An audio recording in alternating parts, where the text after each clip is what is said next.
Imagine, it's the year 2060. You're looking back at 2055, the year humanity finally seemed to get it right. That was the year Earth first breathed in unison.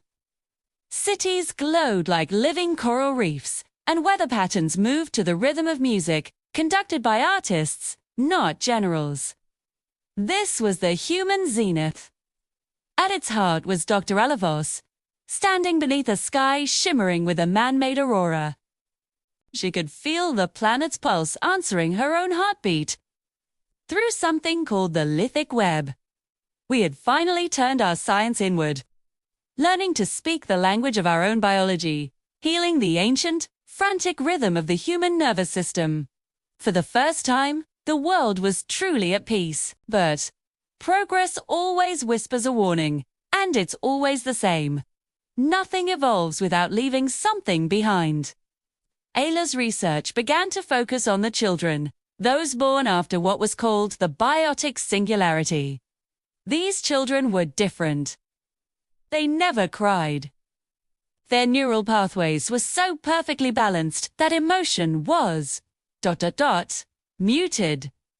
Joy was a steady, warm glow, not a soaring firework. Sadness was a soft drizzle, never a cleansing storm.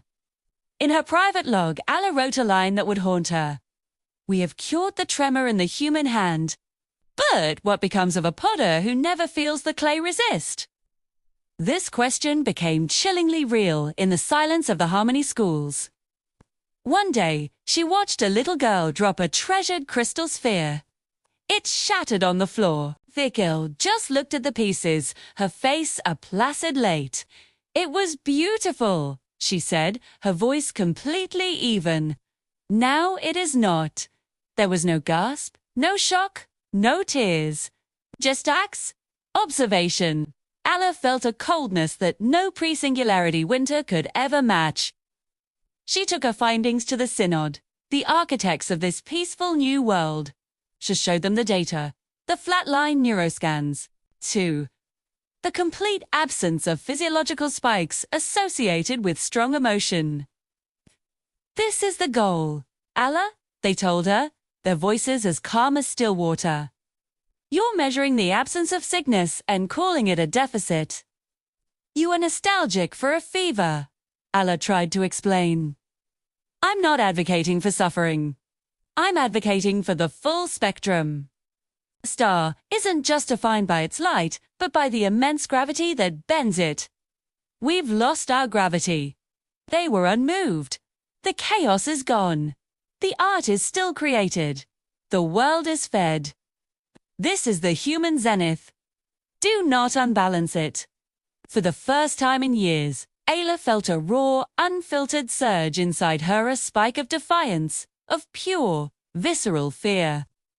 It was terrifying, and it was absolutely exhilarating. She knew she couldn't fight them. Fighting was their old language, the very thing they'd eliminated. So she returned to her lab, to the heart of the system she helped create. If they had cured the human tremor, she would have to become a tremor herself. She wasn't going to reintroduce chaos. She was going to reintroduce resonance.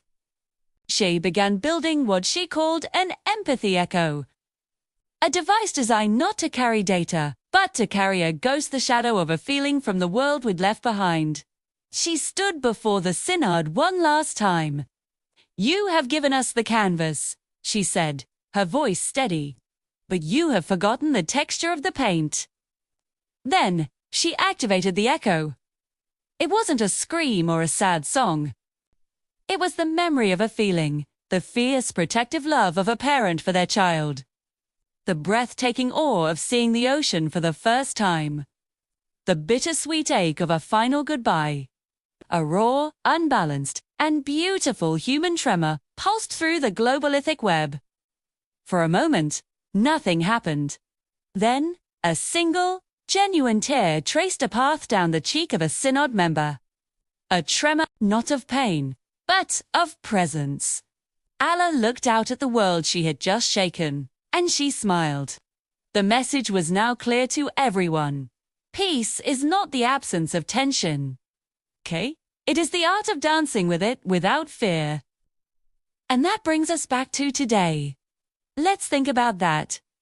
In our own lives, in our constant search for peace and comfort, what are we smoothing away? What essential, beautiful, and sometimes difficult textures of being human might we be sanding down in the name of progress? The sorrow, the uncertainty, the struggle, these aren't signs of a broken life. They are proof of your depth. They are the instruments of your growth. Remember Ayla's lesson.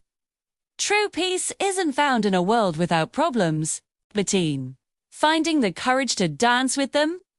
This story comes from Mythos and Metric Studios.